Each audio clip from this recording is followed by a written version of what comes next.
Selamat sejahtera. Hari ini saya akan bawakan tajuk vektor dalam satah kartis. Okey, bila menyentuh pasal satah kartis, dia akan melibatkan paksi X dan juga paksi Y. Vektor dalam satah kartis ialah vektor yang diungkapkan selari dengan paksi X atau selari dengan paksi Y. Okey, contohnya dekat sini, kalau ada satu vektor yang mana jaraknya 1 unit, okey, contohnya di sini, okey, jaraknya 1 unit dan arahnya ke kanan, ini dipanggil sebagai vektor I. I ada lengkuk bawah dia. Okey, dan vektor yang 1 unit selari dengan paksi Y. Okey, vektor yang 1 unit selari dengan paksi Y dipanggil vektor J. Okey, anak panah kat tengah ni pun boleh. Okay. 1 unit yang selari dengan paksi X dipanggil vektor I, dan yang selari dengan paksi Y 1 unit dipanggil vektor J. Sekiranya ada satu koordinat di sini, okey, katalah koordinatnya koordinat A 3, 2. Okey, koordinat A 3, 2. Jadi vektor kedudukan, okey, ini ialah O. Vektor kedudukan bagi titik B. Okey. Vektor kedudukan bagi titik A ialah, sebab ini titik A bukan B, ialah ditulis sebagai OA. Daripada O ke A. Itu dipanggil vektor kedudukan. Okey, ini vektornya OA. Kemudian vektor OA boleh ditulis dengan menggabungkan vektor I dan J. Okey, vektor OA ini, OA kita boleh tulis dia sebagai menggabungkan I dengan J, iaitu kita tengok gerakan untuk I-nya.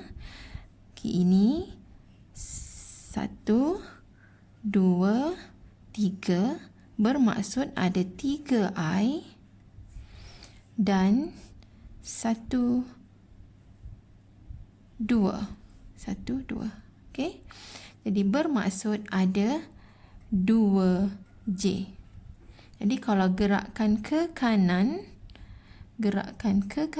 ialah positif untuk I, dan gerakan ke atas ialah positif untuk J.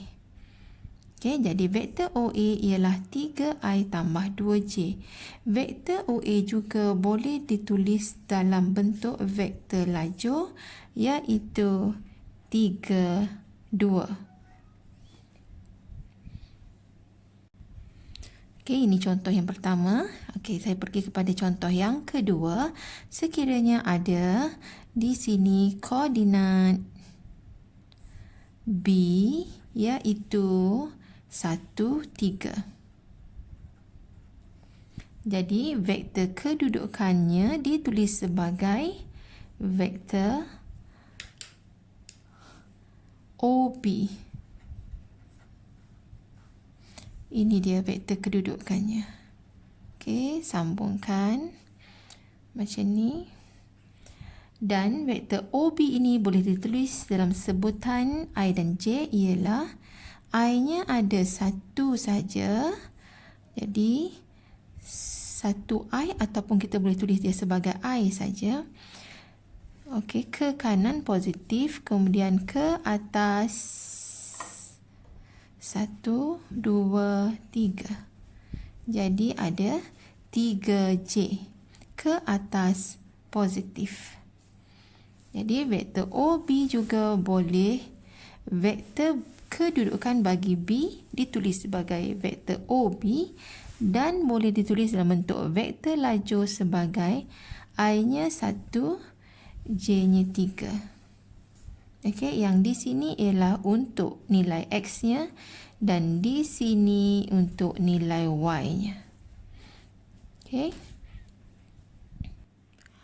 Contoh yang ketiga, katalah ada koordinat C 2, negatif 2. Jadi vektor kedudukan untuk C ialah dikira dari O, okey, sini O, ke C. Itu vektornya. Jadi untuk mencari vektor OC ataupun dipanggil vektor kedudukan bagi C, ditulis sebagai OC adalah sama dengan kita mesti tulis dulu gerakan untuk I. I ialah gerakan selari dengan paksi X. Okey, untuk pergi ke sini, kita perlu lalu gerakan X-nya ke kanan 1, 2. Okey, gerakan ke kanannya 2. Jadi bila 2, kita tulis dia sebagai 2I positif sebab dia ke kanan. Kemudian kita turun ke bawah 1, 2. Jadi gerakan ke bawahnya 2J. Tetapi oleh kerana dia ke bawah, kita tulisnya sebagai negatif 2J. Dan vektor kedudukan bagi C ditulis sebagai dalam vektor lajunya ialah 2, negatif 3. Okey, dan untuk contoh yang ini tadi, saya kembali semula ke sini. Untuk vektor I, okey, untuk vektor I, kita cuma ada gerakan untuk X saja. Gerakan untuk X saja. Gerakan untuk Y tiada. Okey, sebab kita gerak selari dengan paksi X saja. Selari dengan paksi X pula 1 unit sahaja. Jadi ditulis sebagai 1, 0. Gerakan untuk X-nya 1, untuk Y-nya tiada. Okey, dan vektor J ditulis sebagai gerakan untuk X tak ada tetapi Y ada. Y gerakannya ke atas 1 unit. Jadi ditulis untuk gerakan X tiada, gerakan untuk Y-nya ada iaitu 1. Jadi ditulis sebagai 0, 1. Okey, seterusnya contoh yang keempat, katalah kita ada koordinat D 4, 3. Maksudnya X-nya 4, Y-nya 3. Okey, diminta mencari vektor kedudukan bagi D, vektor kedudukan. Okey, vektor kedudukan bagi D ditulis sebagai OD. Di mana O adalah asalan. Jadi maksudnya dia punya vektornya ialah ini. Ini dia punya vektornya. Okey, bila kita nak mencari vektor OD, ia adalah sama dengan kita tengok gerakan untuk X-nya. Ke kanan kita mesti buat yang X dahulu. Okey, 1, 2, 3, 4. Okey, di sini. Okey, 4. Kemudian ini ke atas. Okey, ke atas 1, 2, 3. Okey, ataupun kita boleh tengok sahaja di sini X-nya 4, Y-nya 3. Jadi kita tulis sahaja terus 4I tambah 3J. Kita boleh tulis terus vektor kedudukannya. Vektor kedudukan bagi D dengan melihat terus pada koordinatnya. Jadi kalau X-nya 4 bermaksud 4I. Kalau Y-nya 3 bermaksud 3J. Okey, itu dipanggil vektor kedudukan. Okey, cikgu nak masuk kepada bagaimana nak mencari magnitude. Okey, magnitude bagi vektor OD. Magnitude vektor OD. Okey, magnitude vektor OD ditulis sebagai OD. Okey, ada tanda ni, macam modulus ni. Okey. Ni dipanggil magnitude vektor OD. Apa maksud magnitude vektor OD? Ia adalah merupakan kita nak mencari jarak dari O ke D. Sama macam kita mencari jarak dari O ke D. Jadi kalau di sini kita dah tahu 4 ke atas ialah 3, bagaimana kita nak mencari jarak ini? Okey, untuk mencari jarak ini ialah kita kena guna teorem Pythagoras, iaitu yang 4 ini kita kuasa 2kan tambah dengan yang 3 ini kita kuasa 2kan. Lepas tu kita punca kuasa 2. Okey, sama sahaja kaedahnya dengan menggunakan teorem Pythagoras.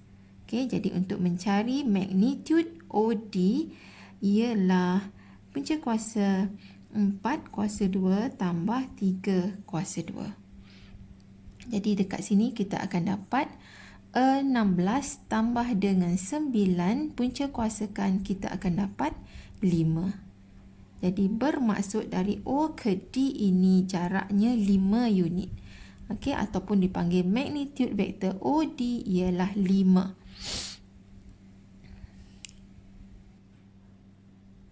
Okey, ini 5 unit. Okey, seterusnya yang soalan yang biasa juga ditanya ialah diminta kita mencari vektor unit. Okey, vektor unit dalam arah vektor OD. Vektor unit dalam arah vektor OD ditulis sebagai,